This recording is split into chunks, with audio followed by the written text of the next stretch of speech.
The moment she crossed over into a new world, this girl found herself being chased by a wild boar. Just when she thought it was over, a lion saved her. But then, the lion transformed into a handsome man with animal ears and a tail. He stared at the girl, his mind reeling. How can a female be this beautiful? Her skin was so fair and her eyes were a stunning blue. As he leaned in to sniff her, the terrified girl scrambled back, shouting, "Why aren't you wearing any clothes?" The man just looked confused. "Do you need to bring clothes to take a bath?" he asked. He moved closer again and introduced himself properly. "Female, my name is Leo. I'm a lone male. What tribe are you from?" Thinking fast, the girl made something up. "My name is Lily. I got separated from my tribe and somehow ended up here." This news made Leo ecstatic. He wrapped an arm around her waist and declared, "I saved you, so from now on, you're mine. I'm taking you back to my tribe to live with me." Before Lily could even process what was happening, Leo had already transformed back into a massive lion and was carrying her off toward his home. When they arrived at the tribe, Lily was stunned. Are all the beastmen here this handsome? The men immediately surrounded them, their eyes wide with excitement. They all chattered at once, asking Leo, "Where did you find this female? She's gorgeous and she must still be single." Just then, a haughty voice cut through the noise. It was the chief's daughter, Stella. "Leo, where did you drag this female in from? I won't allow you to bring outsiders here." Leo shot back without hesitation. "I found her, so she's my female now. No one is to lay a hand on her." With that, he turned and carried Lily away. The chief's daughter was left fuming, biting back a furious scream. "Oh, you bastard!" Lily was brought back to a wooden hut. Leo handed her some clean clothes to change into, then simply crouched nearby, wagging his tail. Awkwardly, Lily asked him to leave so she could change. Leo seemed genuinely confused. "Why? You're already my female." Lily sighed, holding her head in her hands. "I'm really grateful you saved me, but we just met. We're not in that kind of relationship yet." What she was really thinking was, "I'm human, you're a beastman. What kind of relationship could we possibly have?" Suddenly, Leo stood up and pounced, pinning Lily to the bed. "Lily, please don't reject me," he pleaded. "I know you're beautiful and probably lived like a noble before, but I'm a great hunter and I'm very skilled. Don't you want to give it a try?" Seeing his earnest expression, Lily panicked and pushed him away. As a weak woman in this world of beastmen, she knew she needed protection. She wasn't rejecting him, but things were just moving too fast. Hearing that she wasn't disgusted by him, Leo gently hugged her, gave her a peck on the cheek, and then turned to go find some food for her. After changing, Lily looked even more radiant. Soon, Leo returned, carrying prey even larger than the boar that had chased her. Watching Leo busily prepare the food, she offered to help, but he noticed a cut on her hand and began to lick it with a pained expression.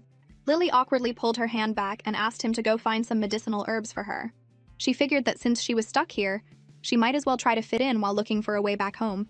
Later, as Lily was setting up a barbecue, the door was slammed open by a group of people, led by the chief's daughter, Stella. She ordered her followers to throw the unknown female out. Lily ignored her and calmly warned them that Leo would be back soon. The other women hesitated. Leo was one of the 3 strongest gold-rank beastmen in the tribe, and his power was unmatched. Enraged, Stella swung at Lily. But Lily, not one to back down, grabbed a large bamboo skewer and jabbed it into Stella's hand. Just then, the door opened again. Stella was shocked to see Leo standing there. She crossed her arms, looking at him arrogantly. "My fertile time is approaching," she announced. "I was thinking of giving you the chance to father my cubs." Leo completely ignored her, pulling Lily into his arms, and warning Stella that if she ever bullied his female again, he wouldn't be so polite. After being put in her place, the chief's daughter began to truly despise Lily. At night, Leo prepared the bed and told Lily it was time to sleep. Staring at the bed made of pure, 24-karat animal hide, Lily panicked. "There's only one bed. Where are you going to sleep?" The simple-minded Leo scratched his head. "Can't we just sleep together?" Lily shook her head no. In the middle of the night, Leo, worried she might be cold, gently covered her with the hide blanket. Seeing her face, even more beautiful in the moonlight, he whispered a sweet goodnight. "My female." In her dreams, Lily was hugging a soft, warm lion. Feeling so cozy, she thought she'd returned home. But a scream suddenly echoed from the hut. Leo, in his large lion form, was lying right next to her. The clueless lion just scratched his head, explaining he was afraid she'd get cold during the night, so he got on the bed. Just then, there was a knock on the door. It was the women who had been with Stella the other day, now bringing fruit as an apology. Soon they were all chatting. A blonde woman leaned in and whispered to Lily that females were incredibly rare here, and it was a male's duty to hunt for them. She also added that a female could have multiple mates.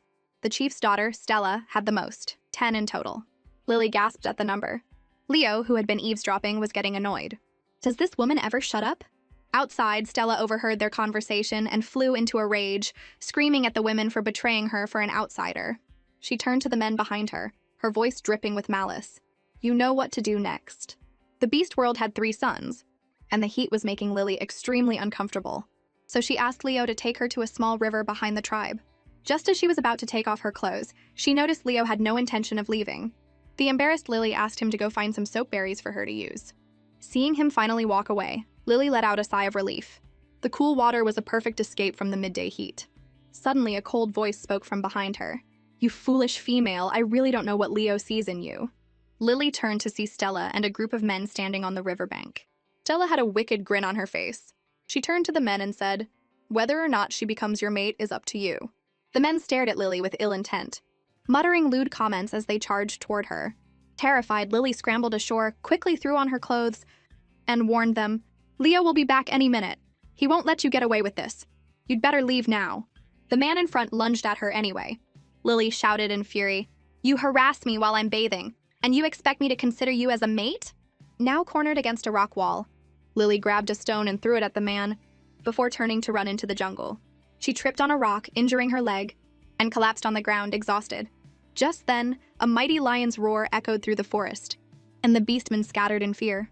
Seeing his beloved girl hurt, Leo rushed to her side, his heart aching. He held her in his arms, comforting her and telling her not to be afraid. Wiping her tears, Lily managed a weak smile.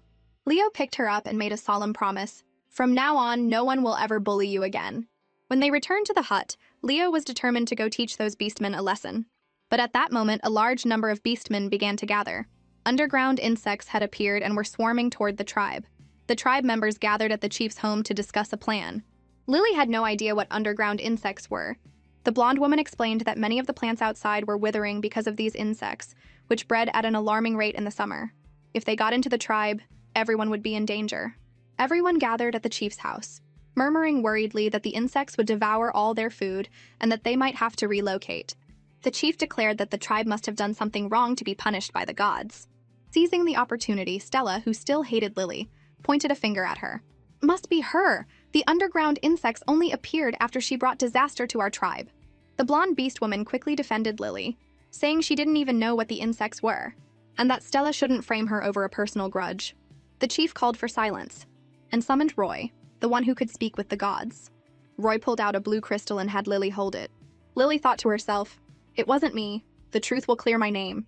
Suddenly, Roy fell to the ground in terror, pointing a trembling finger at Lily. It was her. She's the one who brought the underground insects to invade our tribe. Stella immediately stirred the pot.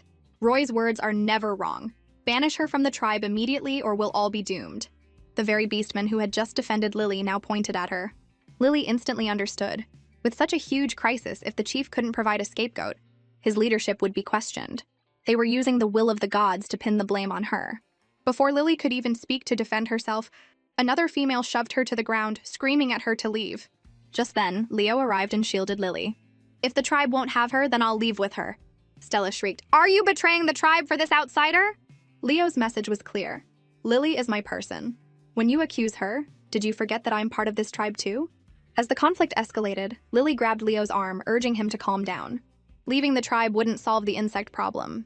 She held his hand tightly and said, I know how to deal with the underground insects. This time we'll fight side by side. Lily explained that when she was bathing, she noticed all the plants were slowly withering, except for those in the middle of the river. The insects were afraid of water. If they built a canal around the tribe, they could stop their advance. Wasting water under the 3 sun gods will bring punishment. The chief pointed at her angrily. Lily stared at the chief, speechless. She was talking about stopping the insects, and he was talking about offerings. Since you insist on spouting nonsense, I'll play along, she said. The sun god's duty is to illuminate the earth. If we let these insects run rampant until nothing grows, the sun gods will be even angrier. After hearing Lily's words, the beastmen all thought she made sense. The chief, flustered, pushed Roy forward to ask the gods for guidance again. Lily couldn't stand the father-son duo's charade any longer. She called out to the crowd. Those who want to eliminate the insects and protect our home, follow me. Not wanting to lose their homes, the beastmen all followed Lily out. Lily drew up plans, and everyone was assigned a task with the goal of finishing by the next evening to completely cut off the insects. Worried she might be hungry, Leo sweetly brought her some fruit. Noticing a wound on his hand, Lily asked, What happened here? Leo scratched his head sheepishly, admitting he got it while teaching those beastmen by the river a lesson. Lily pulled him over to the water to clean his wound. He watched her with deep affection, then took out a life crystal, telling her to eat it to become stronger. Seeing so many, Lily hesitated. That's too many, I can't eat them all. Leo pinned her down, put a crystal in his own mouth, and begged her not to refuse him, as he gently fed it to her.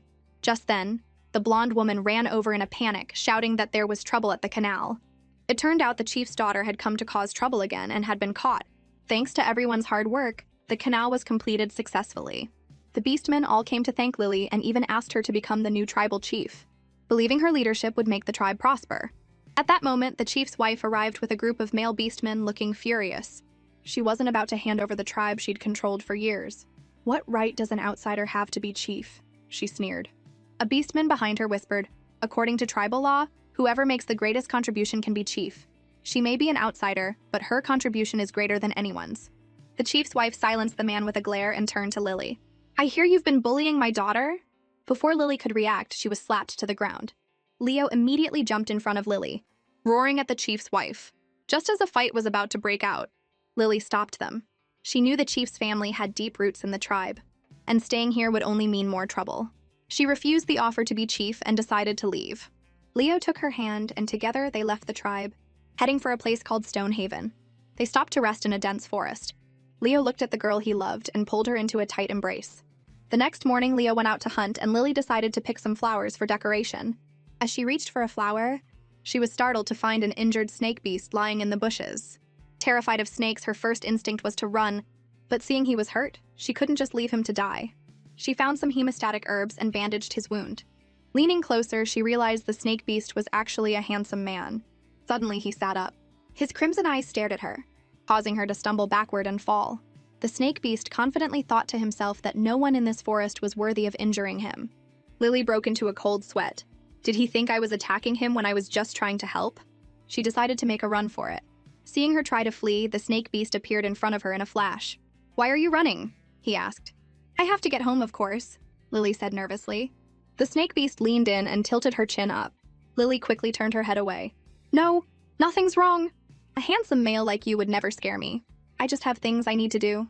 Hearing her words, he leaned in even closer. She called me handsome. Is she trying to court me?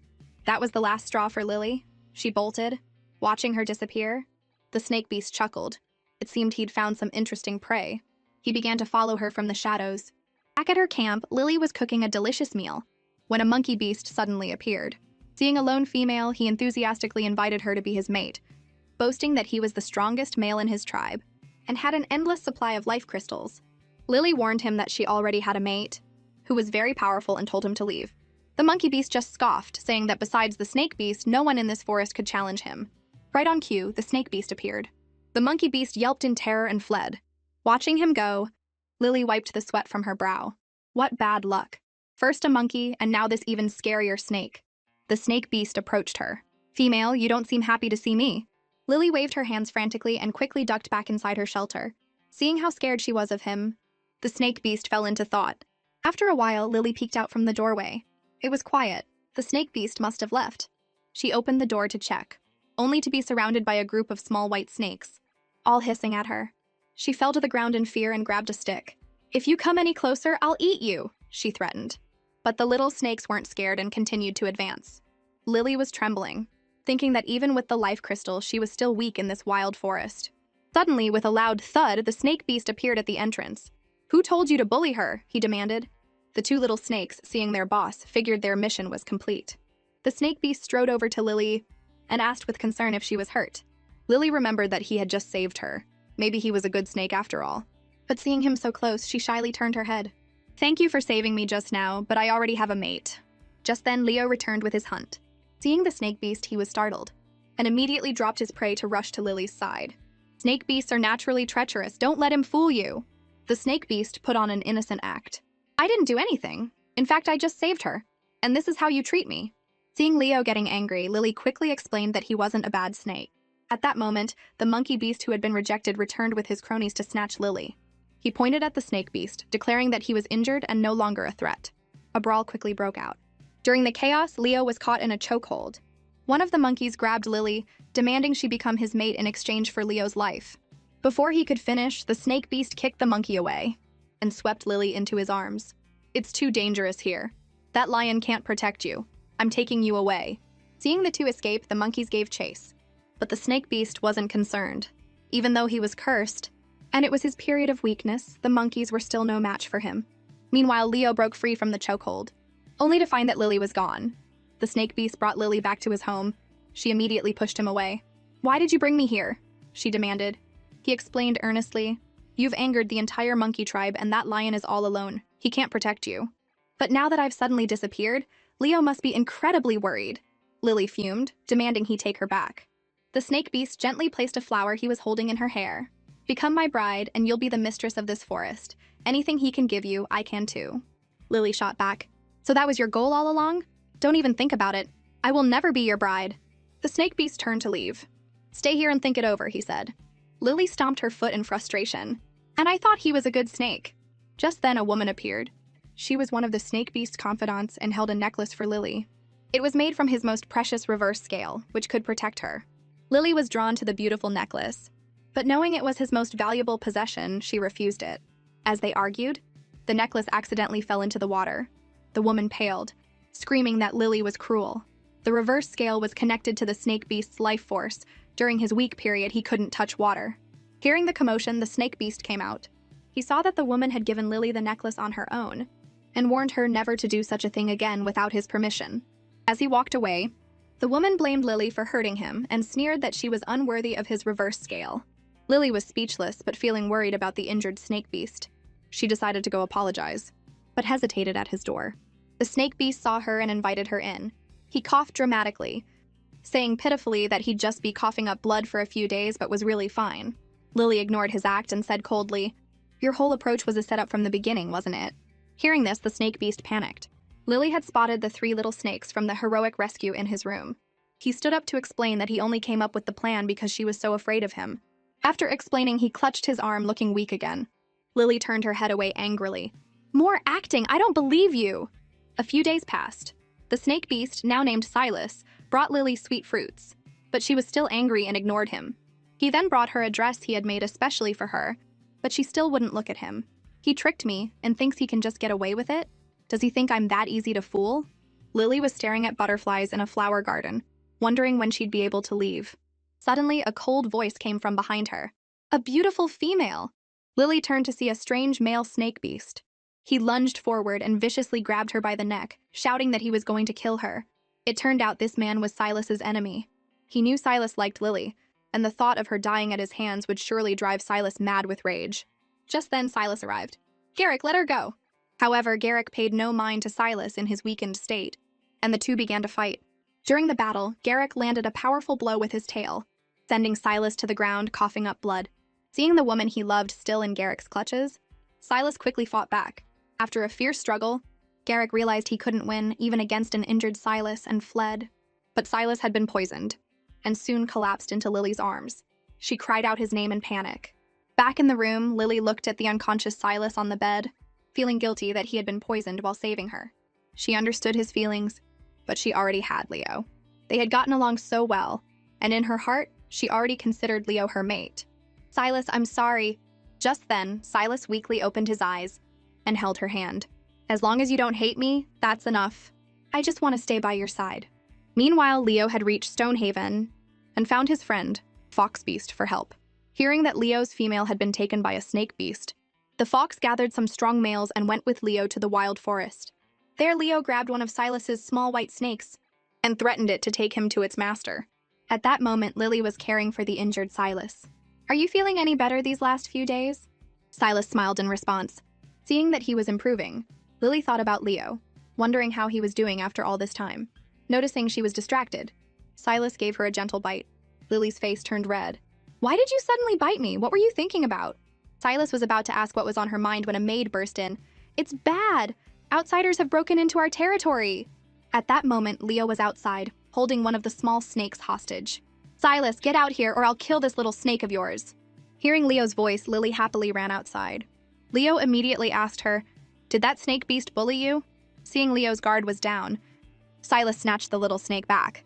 "You barge into my home and attack my subordinate? Leo, you're looking for death." he said, annoyed. Seeing the two about to fight, Lily quickly explained to Leo that Silas had taken her to protect her and meant no harm. She then asked Silas to let it go for her sake. Can you two please just shake hands and make peace?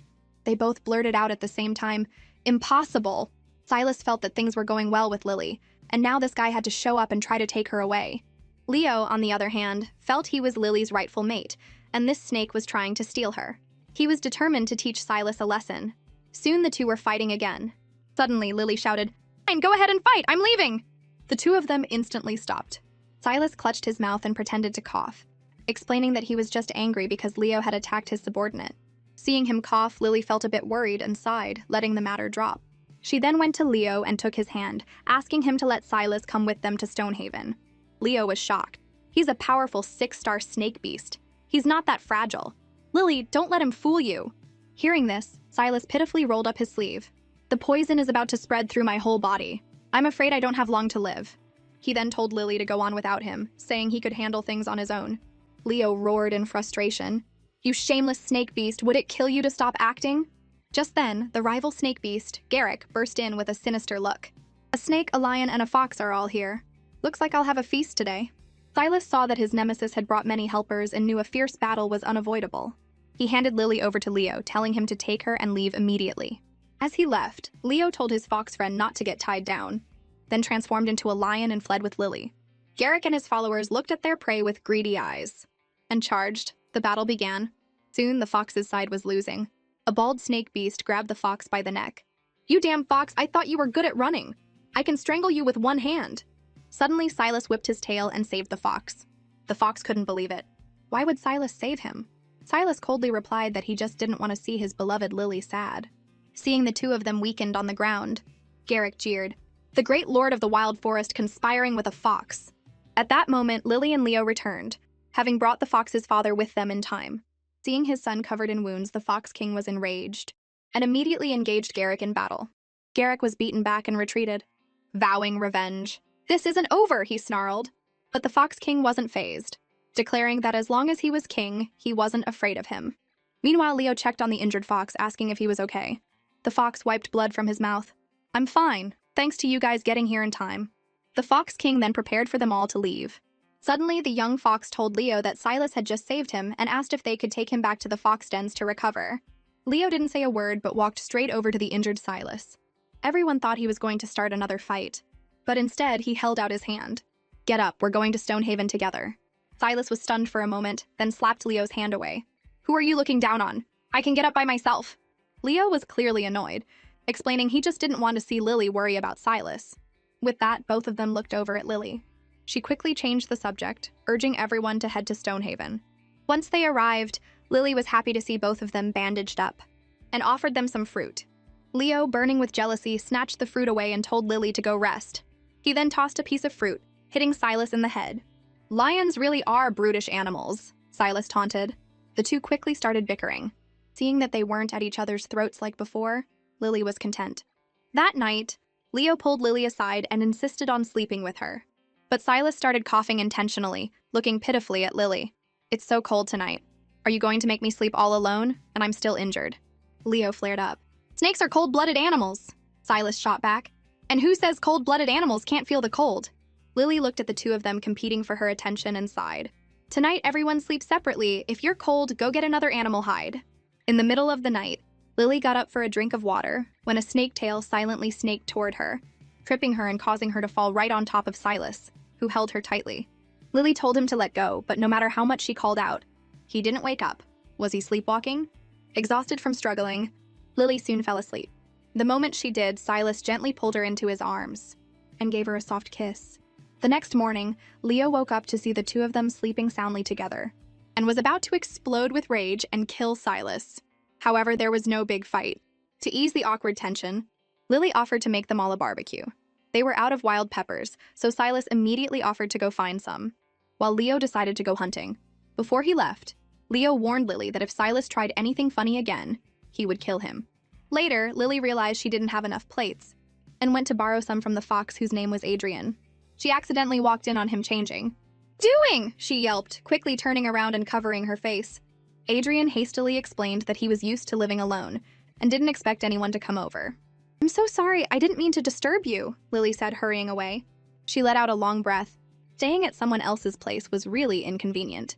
It seemed it was time to build a house of her own. Lily decided she needed her own place so Leo wouldn't have to sleep on the floor. Leo, who had just returned from a hunt, overheard her and excitedly grabbed her hand, ready to go gather lumber to build a home for them and their future cubs. Silas scoffed at Leo's simple-mindedness. You think building a house is just about cutting down trees? To build a house fit for Lily, you need not only wood and tools, but also a lot of crystals. Leo argued that he could just hunt more high-level beasts in the wild forest to get them. Just then, a group of women rushed by, shouting about getting a spot in the Stonehaven Plaza. Lily asked what was going on. Leo explained that every autumn, Stonehaven holds a festival where people can trade and sell all sorts of goods. Suddenly, Lily's eyes lit up. She had an idea to earn life crystals. Leo took off like a sprinter to go claim a spot for them. Silas looked at Lily. You know, you don't have to go through all this trouble. I could just give you one of my reverse scales. It would sell for 5,000 life crystals. Lily shook her head. But that's your most precious possession. Silas looked hurt. You don't want Leo to hunt dangerous beasts because you're afraid he'll get hurt, but you won't accept my gift because you see me as an outsider, right? Lily turned away, feeling guilty. Silas, I'm sorry, I told you before. Once you're healed, you should leave. In that moment, Silas lost his composure. He grabbed Lily and pulled her into an embrace. Do you have any idea who you're rejecting? The most ruthless 6-star snake beast? He was done playing the pitiful victim to win her sympathy. He bit down hard on her neck. Lily blushed and cried out his name. Realizing he had lost control, Silas let her go and walked away, looking dejected. For 2 days and nights, Silas slept. In his dreams, he heard his beloved girl calling to him. He groggily opened his eyes, unable to believe what he saw. Lily was wrapping her arms around his neck. Silas, let's become mates. Let's be together forever, she whispered, leaning in to kiss him. Suddenly, Silas shot up in bed. He looked around, but there was no sign of Lily. He clutched his head and gave a bitter laugh. It was all just a dream. Meanwhile, Lily was worried about Silas leaving while still injured. But she knew life had to go on. She composed herself and started preparing her barbecue. Passers-by were curious about why she was grilling skewered meat. It looked delicious. One woman took a skewer to try, but immediately threw it down, complaining that her mouth was numb and her tongue felt like it was on fire. Seeing this, the other beastmen quickly left. Lily had thought only Leo disliked the wild peppers, but it turned out none of the beastmen could handle the spice. Then she had another idea. She sent Leo to gather ingredients for hot pot. The fragrant aroma soon drew a crowd of curious beastmen. Lily called out, offering free samples, no crystal fragments required if they didn't like it. 2 beastmen bravely tried it, and exclaimed it was the most delicious food they had ever tasted. Instantly, everyone swarmed her stall to buy some. Nearby, a woman named Yuna watched as the newcomer, Lily, stole all her business, and a seed of resentment began to grow. While Lily was busy selling her food at the autumn festival, she noticed some of it had vanished. She saw Leo had caught the thief and was giving him a beating. How dare you steal from us? You're asking for it. The thief saw the food fall to the ground, and ignoring his injuries, he broke free and started stuffing the meat into his mouth. Just then, Adrian appeared. What is it with you again? He asked the gecko beast. Lily looked at Adrian, confused. You know him. Adrian scratched his head, embarrassed. He's a refugee from another tribe. Stonehaven took him in, but he keeps stealing things. Seeing the gecko beast devour the food so desperately, Lily's heart softened. The young boy had such clear eyes, he couldn't be a bad person. Out of kindness, Lily decided not to press charges and just told him not to steal anymore. The gecko beast froze, then ran off in embarrassment. Just then, the Fox King arrived at the festival. He had heard about a strange new dish called hot pot and wanted to try it. As he ate, he laughed heartily. If this were sold to other tribes, it would surely earn a mountain of crystals. Meanwhile, Adrian and his men were about to continue their patrol. The Fox King suddenly called out, Son, do you like this female? Adrian quickly told his father not to talk nonsense. Lily is Leo's female. I couldn't possibly try to steal her.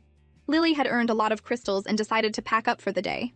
Leo noticed they were running low on wild chicken and went to hunt some more, telling her to take the main road back where there were more people.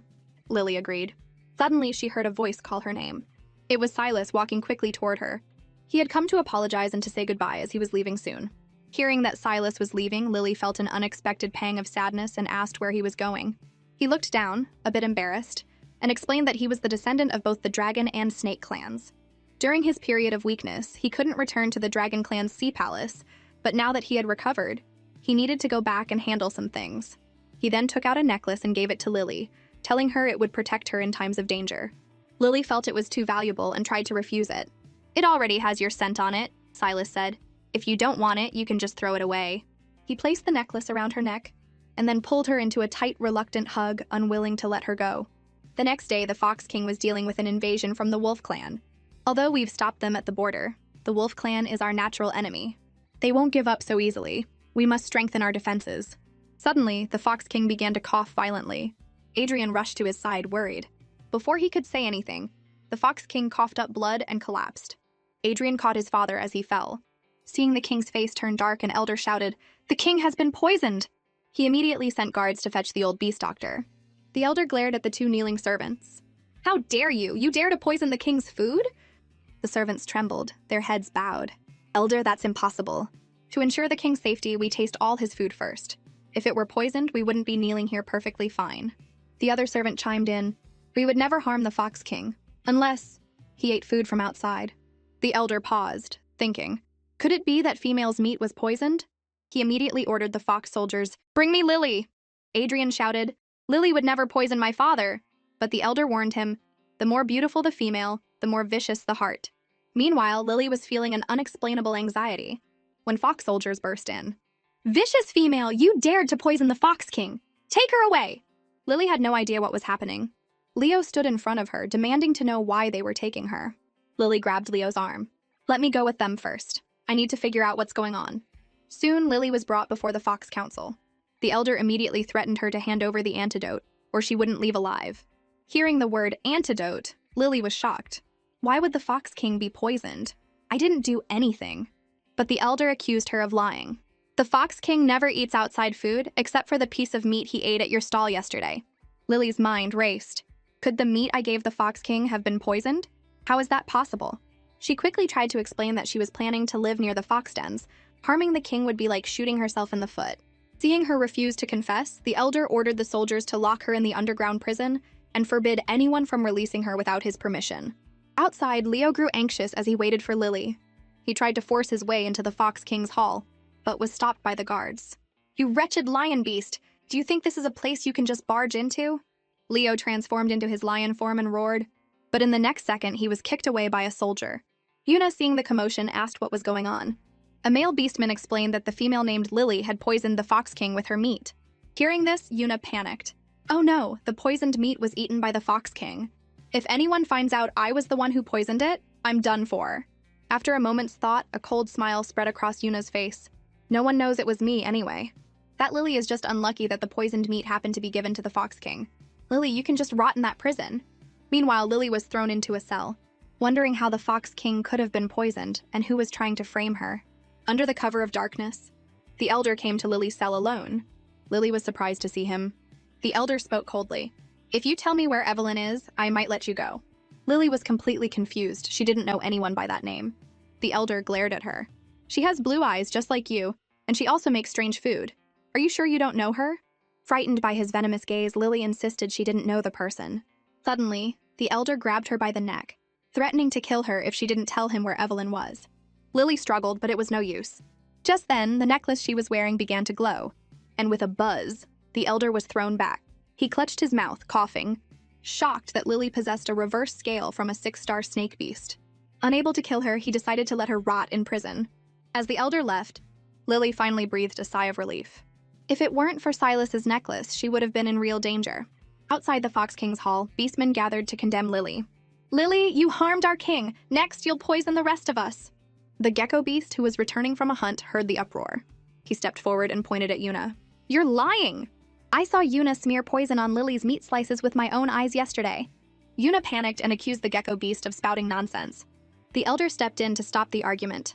The gecko beast, seeing that no one believed him, asked the elder for justice, insisting he saw Yuna frame Lily. But the elder looked at him sternly and asked if he had any proof. The gecko beast pointed to his tail. "We gecko beasts' tails change color when we lie." The crowd began to murmur. One beastman confirmed that it was true. Realizing Lily had been framed, Adrian begged the elder to release her. The elder turned his fierce gaze on Yuna and asked if she had anything to say, warning her that a single lie would have severe consequences. Suddenly, Yuna fell to her knees. Exposed, she burst into tears, begging for forgiveness. She offered to hand over the antidote and accept her punishment in prison. But Adrian roared, "The Fox King is lying on his deathbed. How could we possibly forgive you so easily?" The elder sent Adrian to get the antidote. Once the king was confirmed to be safe, the poisoner, Yuna, would be punished according to Stonehaven's laws. She would be whipped and then exiled to the wild forest. The elder ordered the guards to release Lily. A guard opened the cell door and told Lily she was free to go. Lily was stunned. "Did Leo save me?" Seeing her confusion, the guard quickly explained that it was all a misunderstanding, and that the gecko beast had saved her. Lily was surprised. When she saw the gecko beast waiting outside, she happily greeted him and thanked him for his help. But he acted tsundere about it. "Don't get any ideas. I just couldn't stand Yuna's blatant lies." Lily asked what she should call him, and he surprisingly replied that he didn't have a name. Looking at the cute boy with his sparkling eyes like stars in the night sky, Lily ruffled his hair. "How about the name Finn?" Finn looked up at Lily, thinking how beautiful she was. But in the next second, he grew annoyed, slapped her hand away, and declared he wouldn't be petted by a female before running off. However, his tail betrayed his true feelings. Meanwhile, Leo, feeling too weak to protect Lily, was venting his frustration in the forest, when a large brown bear appeared and charged at him. During the intense fight, with a buzz, Leo broke through and was promoted to a 5-star beastman. Just then, Lily, who was looking for Leo, found him. He picked her up in his arms, excitedly telling her that he was now a 5-star beastman and could protect her properly. But then Adrian showed up, the Fox King was awake and wanted to see Lily. They soon arrived at the Fox King's chambers. The king looked weakly at Lily. "The elder only locked you up because he was worried about me. Please forgive him." Lily thought to herself that she had no proof the elder had tried to kill her, and to the king she was just an outsider. There was no point in making a fuss. She decided to let it go. However, she then asked the king, "Do you know someone named Evelyn?" The king was surprised to hear the name. Lily scratched her head, saying someone had mentioned it, and she was just curious. The king stroked his beard, thinking seriously. "You do look a bit like her." Evelyn was a miraculous beast woman. She disappeared in the Jewel Capital many years ago, and her whereabouts are still unknown. Lily then asked the king to tell her about the Jewel Capital. The king laughed heartily. "This world is divided into 4 continents: East, West, North, and South. We are in the West, which has countless tribes of all sizes. The South is the wild forest, divided into inner and outer regions. Silas is the lord of the outer forest. The North is shrouded in a constant white mist, home to the mysterious Deer King. And the Jewel Capital is in the East. It's said that the beastmen there decorate their homes and clothes with gems. 5-star beastmen roam the streets, and they even drink from bronze cups." Lily was astonished. Bronze cups! The East was far more advanced than the other continents. She asked the king why the other continents weren't as developed. The king replied, "You'd have to ask Evelyn. She was the one who created the Jewel Capital." Hearing this, Lily was stunned. Could Evelyn be a transmigrator like me? To have mastered so much advanced technology is incredible. After learning from the Fox King about another human living in the Jewel Capital, thoughtful Lily left his chambers. Leo, who was waiting outside, happily asked what she and the king had talked about. Lily waved it off, saying she'd tell him later. Right now, they needed to get back to building their house. Time flew by, and their house was finally finished. Leo returned with his spoils from a hunt, ready to make dinner for Lily. When Lily tried to help, she suddenly felt a sharp pain in her lower abdomen. Leo, alarmed, immediately picked her up, placed her on the bed, and was about to examine her. Lily, embarrassed, quickly waved him off and asked him to get her a piece of animal hide. A moment later, Lily had fashioned a makeshift pad, but then she saw Leo pick it up and examine it curiously. Her jaw dropped. She snatched it back, stammering, "Don't touch that!" Leo looked like a child who had done something wrong. The next morning, Lily had dug up a full basket of potatoes, happily thinking about making potato and rib stew for dinner. Just then, she heard Adrian and his brother arguing. The brother, Marcus, was blaming Adrian for their father being poisoned while he was away, declaring Adrian unfit to be the next Fox King. Adrian shouted, "Guards, what are you waiting for? Let's go on patrol!" Marcus laughed mockingly. "Don't you get it, Adrian? As long as I'm here, no one will listen to you. You're useless." Adrian gritted his teeth in frustration. Seeing the guards follow Marcus away, Adrian looked dejected. Just then, Lily walked up and offered him the basket of potatoes. He refused, but thanked her anyway. They walked together for a bit, and Lily learned that the other beastman was Adrian's older half-brother, and Marcus had always been against him. Adrian looked down sadly. "It's probably because I'm too weak. As the Fox King's son, my rank has never advanced." Lily looked at him seriously. "Adrian, I'm not very good at comforting people, but I think a king should at least have a tolerant heart. Compared to Marcus, you're much more suited to be king." Just then, Lily stood on her toes, leaned close to Adrian, and plucked a leaf from his shoulder. Adrian's face turned beet red. He had thought she was about to do something else, but it turned out he was overthinking things. He could only let out a sneeze to cover his embarrassment. Meanwhile, the Fox King was discussing the winter food reserves and deciding who should lead the hunting party. Adrian immediately stepped forward, volunteering for the task. The elder, however, thought it was too dangerous for the prince to take such a risk. But Adrian stood firm. "It's precisely because I'm a prince that I must go." Hearing this, the Fox King looked at Adrian with admiration and granted him permission to lead the party in 3 days, but ordered him to return alive. His father's words only strengthened Adrian's resolve. 3 days later, it was time for Adrian to depart. Lily and Leo came to see him off, wishing him a safe journey. As she watched them leave, Lily looked at Leo with a sense of unease. Autumn was the most bountiful season, and winter was coming so suddenly. She had a bad feeling about this, telling Leo, "Let's go gather some food." In the forest, Lily found something that looked like a pumpkin. Leo swiftly split it open with his bare hands.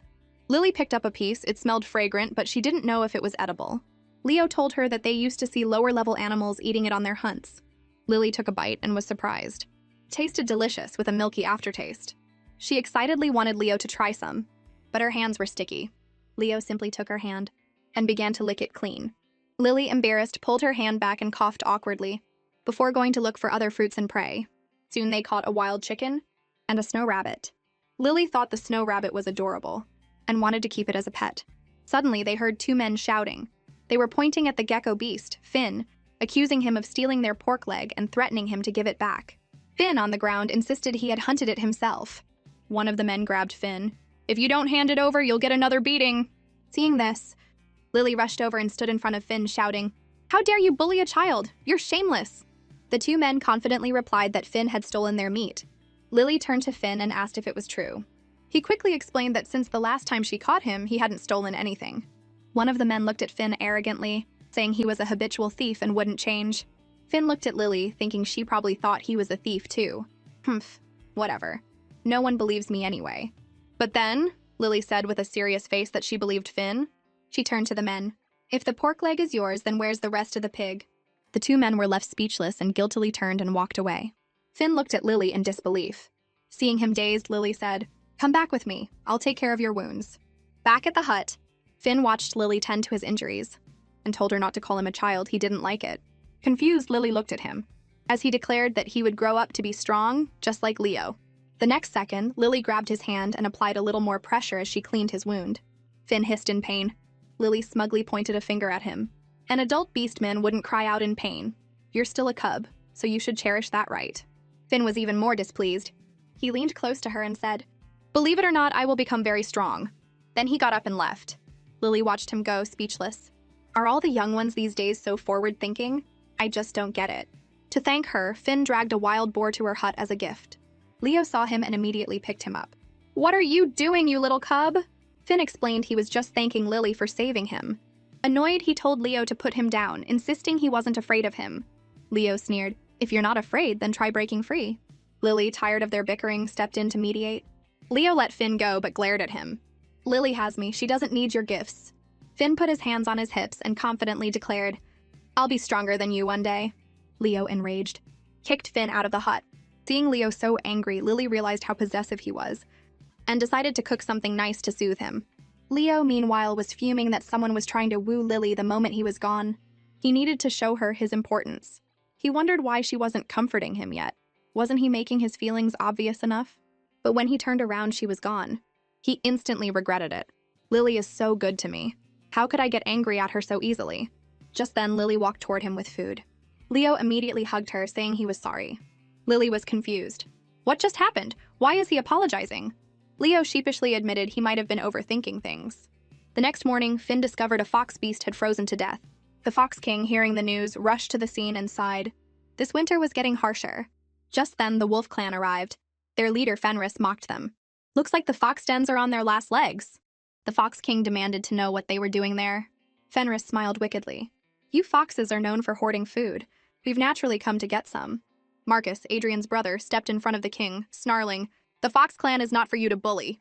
Fenris decided to make an example of him. Soon, Marcus was defeated and lay injured on the ground. Fenris sneered at his cries of pain. Suddenly, Leo appeared and knocked Fenris down.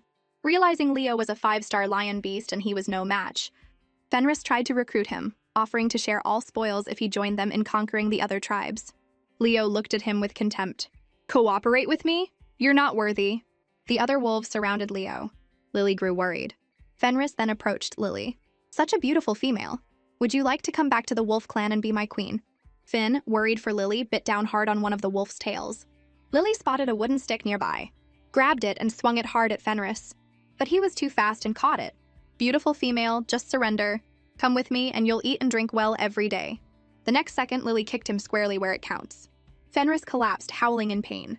Lily yelled, "I'm your mother! Got it?" Seeing this, Finn thought to himself, that's terrifying. You can offend anyone but this woman. Meanwhile, Leo was surrounded by the other wolves. He transformed into his lion form, and with a mighty roar, he attacked. Fenris, seeing his men hesitating, shouted, "Get him! We have to kill this lion today, or we'll all go hungry tonight."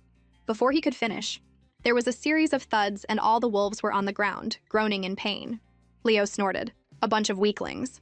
The remaining wolf saw Leo walking toward him, and scrambled backward before turning and fleeing. Lily, seeing Leo was safe, happily called his name.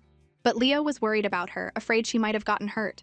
Lily noticed his hand was bleeding and quickly bandaged it, tying a neat little bow and telling him not to get it wet for a few days. Just then, Leo's stomach rumbled loudly. Lily giggled and handed him some fruit. Leo held up his injured hand, asking her to feed him like a spoiled child. Amused, Lily broke off a piece and put it in his mouth. Then, with a bit of a mischievous glint in his eye, he licked her fingertips. Lily shyly pulled her hand away. Leo then grew serious. The situation is getting worse, and the wolf clan is a constant threat. Their leader is ambitious. They won't give up. We need a plan. Suddenly, Lily clenched her fists and looked at Leo excitedly. She had a perfect solution. Just then, the Fox King appeared behind them. Lily, female, what good idea do you have to deal with the wolves? Do tell. Lily put on a thoughtful expression and said 2 words. Strategic strike. Meanwhile, the wolves were regrouping.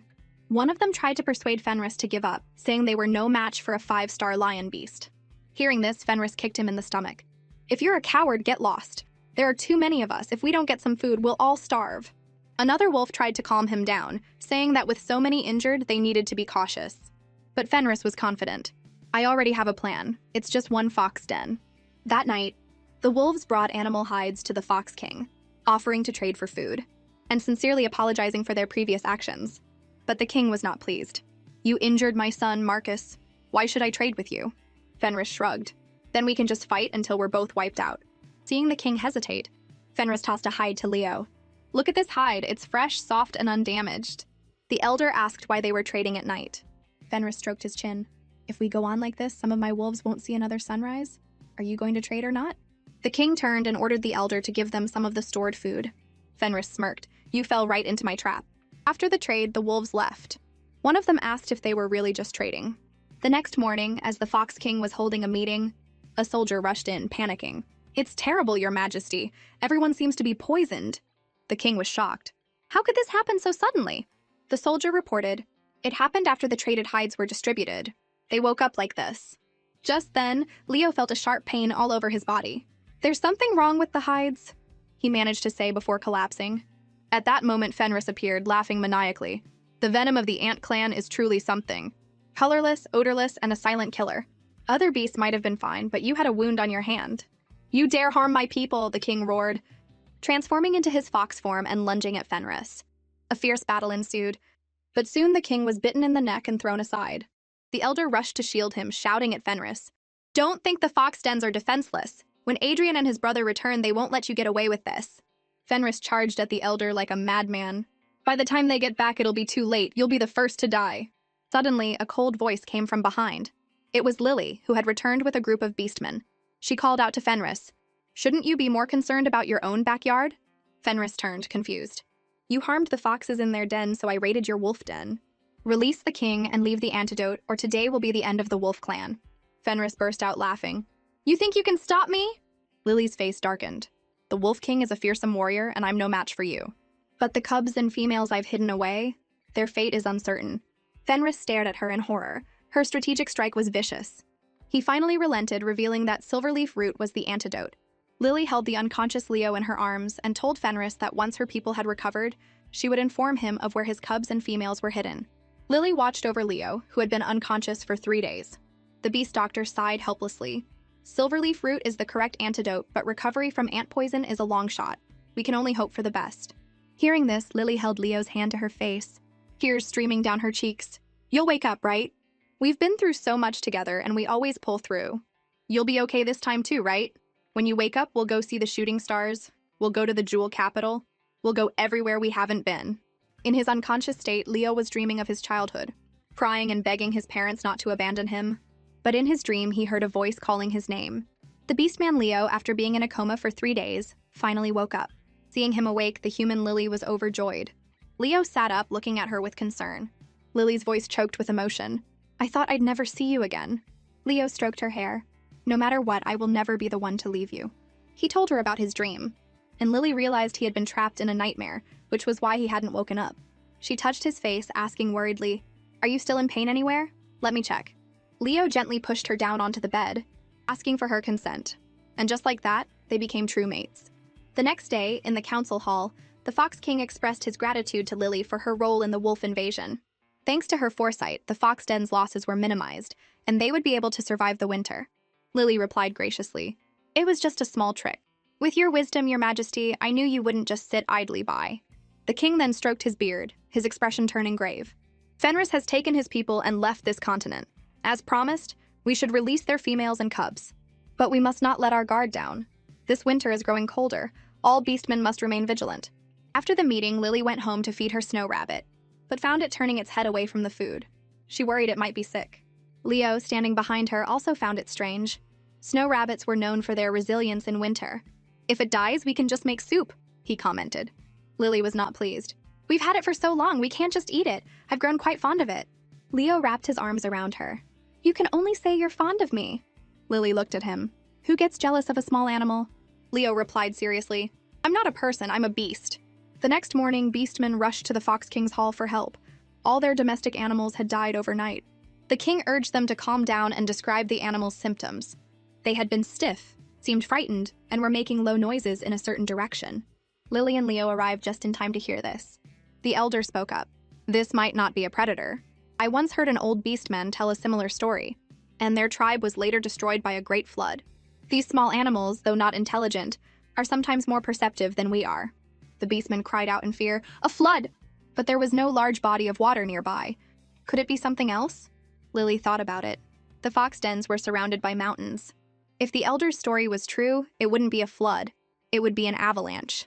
Her eyes widened in terror. Your Majesty, I agree with the elder. We might need to evacuate immediately, or we could be in mortal danger. Suddenly, the ground began to shake. The beastmen panicked.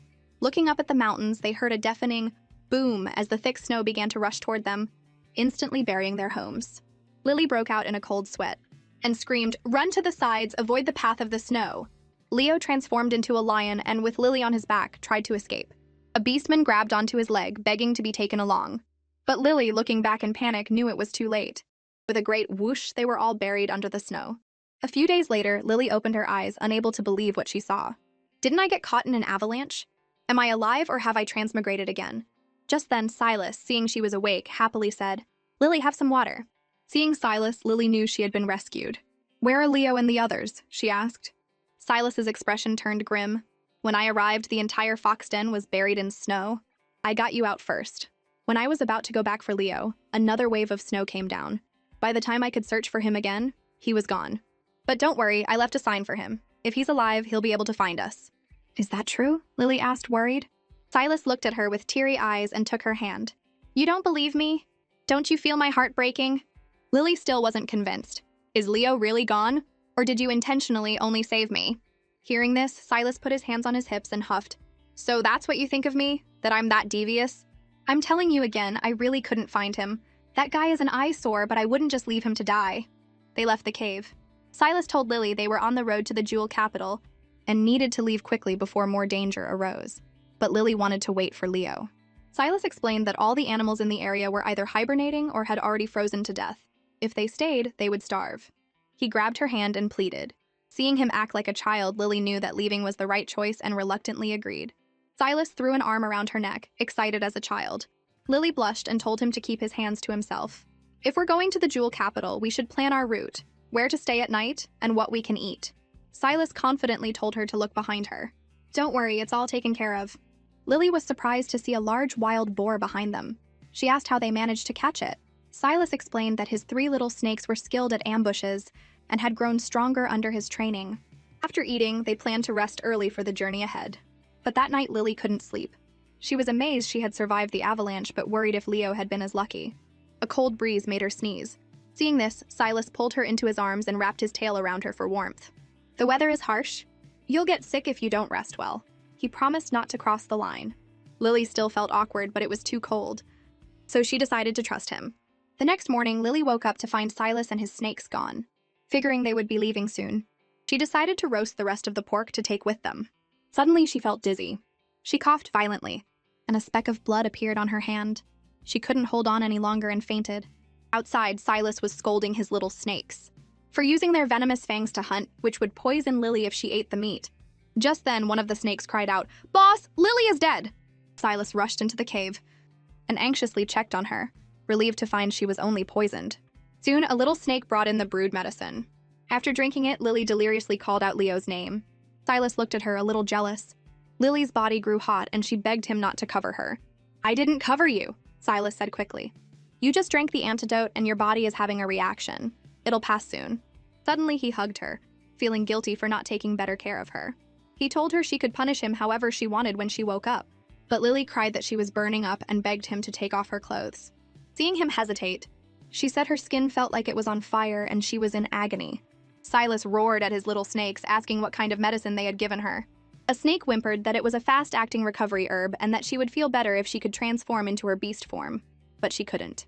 Another snake quickly added that there was another way to relieve her symptoms. "Boss, you have to mate with her now." Before Silas could react, Lily grabbed his hand and pulled him close, saying he felt so cool. She pressed his hand to her face, and then suddenly pounced, pinning him underneath her. And so, Silas became Lily's antidote, and they became true mates. When Lily woke up and saw Silas beside her, she remembered what had happened. Feeling a little guilty, she said she would take responsibility. Soon they packed up and set off for the jewel capital. Meanwhile, Leo had managed to crawl out from under the snow. He didn't know how long he had been unconscious. Worried about Lily, he suddenly noticed a strange scent. He found a drop of liquid on the ground and realized it was Silas's saliva. Snake beasts often used it to leave messages. Could this be a trail from Silas? Following the signs, he saw they led toward the jewel capital. But Leo didn't know yet that Lily now had another mate. That evening, Silas decided to set up camp, telling Lily to stay put as other wild beasts might be around. He left his 3 little snakes to protect her. Lily was happily eating her roasted meat when she noticed the food on her plate was gone. A voice said, "Female, how do you make food that tastes so good?" Lily angrily demanded, "Why did you steal my food, you wild chicken?" The phoenix reassured her he wouldn't eat for free. He then took a feather from his body and placed it in her hand. "This is a priceless treasure." Lily was not impressed. "Do you think I'm stupid? A chicken feather is a priceless treasure?" The 3 little snakes hissed, "Where did this wild chicken come from? Get lost. This is our territory." The phoenix's eyes turned crimson. "Dare call me a wild chicken!" In the next second, he transformed into a magnificent golden phoenix. "Now do you understand the value of the feather I gave you?" Many beasts would beg for it. Lily was stunned to see the legendary king of birds. "If you're so powerful, why are you asking me for food?" The phoenix coughed theatrically. "Once my injuries heal, all the beasts in this forest will bow to me." He then transformed into a handsome man, startling Lily so much she fell to the ground. She turned her head and told him to cover himself up. But the phoenix leaned closer. "Why won't you look at me? Are you captivated by my handsome, strong form?" Just then, Silas returned and saw them. "You damn phoenix! What are you doing?" he roared. The phoenix looked at him with disdain. A descendant of both snakes and dragons. Such a mixed-up bloodline. This enraged Silas. Lily stepped between them, telling Silas not to bother with the phoenix and that they needed to rest for the journey ahead. The phoenix then asked where they were going. "I can fly you there." Suddenly, Silas cornered the phoenix. "You're injured, aren't you? Perfect. I'll pluck your feathers and make a coat for Lily." The phoenix, now furious, started fighting with Silas. Lily yelled at them to stop. Seeing them both with bumps on their heads, she crossed her arms and scolded them. "You're always fighting. Are you happy now that you're both hurt?" Lily then turned to the phoenix. "I'll let you join us, but you have to take Silas with us. And you have to fly us both to the jewel capital." For Lily's sake, the phoenix reluctantly agreed. After 5 days, they finally reached the jewel capital. But when they tried to enter, they were stopped by guards who demanded to see their entry tokens. Lily and her companions didn't know anything about tokens. The guard shouted, "If you don't have one, get lost! The jewel capital isn't a place for just any beast to enter." Silas shielded Lily, and the phoenix was ready to teach the guard a lesson. Just then, a voice called out from a distance.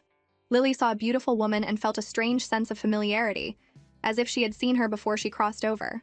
The guards respectfully greeted her as Lady Evelyn. Suddenly, Lily realized this must be the Evelyn the Fox King had mentioned. To her surprise, Evelyn rushed over and hugged her. "I'm so happy to see you here." Seeing Lily's confusion, Evelyn explained, "Lily, I'm your aunt." Evelyn recognized her niece and pulled her along. Lily suddenly remembered her mother showing her a picture of her aunt when she was little. No wonder she looked so familiar. Evelyn turned to Lily. "Are these two your males?" Lily quickly waved her hands, explaining that only Silas was her mate. Seeing her so flustered, Evelyn laughed. "The beast world isn't like our original world. Here, you need more and stronger males to survive." Lily lowered her head, embarrassed. Evelyn, seeing how shy and innocent she was, decided she would need to help her plan for the future. Meanwhile, Leo, still on his journey, found the gecko beast, Finn. Finn begged Leo to take him along so he could find Lily too. A few days later, Evelyn had a surprise for Lily. A guard led her to a room that turned out to be a hot spring. Finally, a proper bath. Just as she was relaxing, she heard footsteps. It was Silas. "Did you call me here to bathe with you?" he asked. The phoenix, also present, was not happy about this. But then, a shout from Leo broke the tension. Lily couldn't believe Leo had found her so quickly. She was also surprised to see Finn, and Adrian with him. In an instant, the 5 beastmen began competing for her attention. "Lily, there are 5 of us. Who do you choose?" Lily shouted for them all to get out. When they didn't move, she threatened, "If you don't leave, we're never seeing each other again." Alone at last, Lily was speechless. "My aunt is something else, setting me up with so many men at once." Later, she found her aunt and told her she already had Silas and Leo. Having more would just hurt their feelings. Evelyn looked at her. "Sooner or later, you'll understand that this world is different from Earth." Just then, a girl named Iris arrived, and upon seeing the Lord's niece, exclaimed, "Lily, you're so beautiful." Lily scratched her head, embarrassed. 2 beastmen then appeared at the door with gifts for her. Iris looked at Lily in surprise, but Lily refused the gifts and told them to take them back. Evelyn gently patted her shoulder, telling her she'd get used to it. That night, someone named Seth eagerly came to see Iris, telling her that the last golden rose had bloomed and inviting her to see it with him tomorrow. Iris yelled, "What are you shouting about?" Seeing she was upset, Seth asked who had bullied her. Iris, with tears in her eyes, apologized to Seth. "Perhaps this is just my fate." Seth took her hand, urging her to tell him what was wrong so they could figure it out together. A sly smile crossed Iris's lips. "You said the last golden rose has bloomed? I need you to do me a favor." Elsewhere, Lily and Leo were enjoying the moonlight. Suddenly, Leo turned to her. "Lily, you and Silas are mates now, right?" Seeing her shocked expression, Leo explained that he had smelled Silas's scent on her for a while. Lily looked down and apologized, but Leo tilted her chin up. "I was sad when I first found out, but I've thought about it. It's your right, and with both of us, we can protect you better in the dangerous forest." He then kissed her. "But for this moment, you belong only to me." Suddenly, Lily's hand slipped, and she tumbled down the hill into a flower bed below. Lily sat up, aching all over. The slope wasn't even that steep. How did she fall? Then she noticed a golden rose next to her, the most beautiful one in the entire patch, which she had accidentally crushed. A voice from behind her shouted, "Who's there?" "You've destroyed the last golden rose we worked so hard to cultivate." Lily quickly explained it was an accident. The man then turned on his companion. "Weren't you on duty today? How could this have happened?" The other man hurriedly explained that Seth had taken the day off, and he had to look after other areas, which was why he had been careless. The first man continued, "This is a restricted area. We need to report this to the lady." He then ordered his men to seize Lily and Leo. Leo stepped in front of Lily, explaining they had fallen from the hill outside the restricted area. But the man told them to explain it to the executioner in the dungeons. Just then, Evelyn arrived. "Lily is my relative. This must be a misunderstanding." "My lady," the man insisted, "the golden rose has been destroyed. It's an essential ingredient for the powder." Lily then asked for a chance to make up for her mistake, saying she had some experience with gardening. A cold snort came from nearby. "We could only cultivate 1 golden rose in the entire jewel capital. You think your amateur skills will work?" Lady Evelyn, seeing it was the rabbit elder, quickly tried to smooth things over. Lily was just joking. The rabbit elder slapped her hand away. "The jewel capital is a fair and just city. According to the law, Lily should be punished even more severely. There can be no favoritism." Lily grew nervous. Just then, Seth spoke up, saying that cultivating the golden rose was notoriously difficult and that the ant and scorpion clans were always watching the city. If they let Lily off, it would be a sign of weakness. Leo, seeing Lily's fear, squeezed her hand reassuringly. Suddenly, Lily took a deep breath and declared, "I will accept my punishment, but first, let me try. If I fail, you can double my punishment." "Lily, do you know what you're saying?" Evelyn cried out in alarm. The rabbit elder, hearing this, decided to let her try. "I hope you don't forget your promise," she said before leaving with her people. Evelyn looked at Lily, worried. Destroying the rose was already a great offense. If she failed to grow another, it would be a disaster. But Lily held her hand and told her not to worry.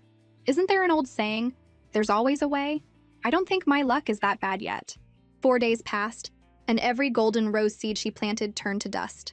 The phoenix, standing behind her, complained, "Because of this stupid plant, you haven't made me barbecue in 3 days." Lily told him to stop bothering her. The phoenix picked up a seed, sniffed it, and said, "You'll never be able to grow it." Surprised, Lily asked how he knew. The phoenix explained that there were many of these flowers in his phoenix nest, and he had heard the old phoenixes say they grew by absorbing the spiritual essence from a phoenix's body. "What's spiritual essence?" Lily asked. The phoenix blushed and told her not to ask, urging her to give up and make him some barbecue. Lily was not having it. "Not unless you tell me what spiritual essence is." The phoenix asked seriously if she was sure she wanted to know. Seeing her clenched fists, he leaned in and told her. Lily's face exploded in color. "You're not lying to me, are you?" Lily was at a loss. She had thought cultivating plants followed a set of rules, but this world defied all logic. Seeing her staring at him, the phoenix told her not to get any ideas. "My parents never told me about these things. I don't know how." Hearing this, Lily smiled sweetly at him. "That's a shame. I was thinking that if you agreed, I could make you different kinds of barbecue every day, but since you're not so lucky, I guess that's that." The phoenix immediately grabbed her. "I want all of it. Let me think about what you said." Lily looked smug. "Well, you'd better give me an answer soon." Elsewhere, Iris was thinking that Lily was the lady's relative and that what they had done was too cruel. But Seth thought she was being too soft. He had only applied a potion to a place they were likely to go. It was her own bad luck that she went there and then foolishly offered to grow the rose. Iris was still worried. What if Lily succeeded? And she had a 5-star beastman by her side. But Seth was dismissive. A 5-star beastman was nothing. Years ago, others had tried everything to grow the rose and failed. It wasn't that simple. Hearing this, a wicked smile spread across Iris's face. "Lily, you're doomed. You're going to be the laughingstock of the entire city." Half a month passed, and the deadline set by the rabbit elder arrived. The beastmen gathered in the main hall. Evelyn brought Lily with her. Another beastman immediately accused her. "The rabbit elder sent word for you to be here today to announce the results, but you're late. Are you too scared to show up?" The surrounding beastmen chimed in. "Just send her to the executioner." Suddenly, Lily stepped forward with a box. "I've been a bit lethargic lately due to my health, but I have not forgotten my promise to the rabbit elder. Today, I will show you the results of my efforts." When Lily opened the box, the beastman gasped. The rabbit elder dropped her staff, exclaiming, "To think that in my lifetime I would see a golden rose from a phoenix's nest." Iris, seeing her plan had failed, gritted her teeth in hatred. "That damned female." The rabbit elder apologized to Lily, admitting she had misjudged her, and that she was a good child whose gardening skills surpassed everyone in the city. Evelyn, relieved that Lily was safe, then remembered she had mentioned not feeling well. Lily blushed and said she had been feeling nauseous and sleepy lately and suspected she might be pregnant. Leo immediately grabbed her hand. "Is it our cub?" But Evelyn pulled them apart. "Lily has a cub now. She needs to rest." Later, Adrian came to tell Lily he was leaving the jewel capital the next day to help his father rebuild the fox dens. Eventually, unable to bear the gossip in the city, Seth and Iris also chose to leave. In time, Lily's 2 cubs were born safely. The beast world, in a way, broke my conservative views. A life with 5 people might be chaotic, but that's not something we can interfere with. And so, Lily's story in the beast world comes to an end.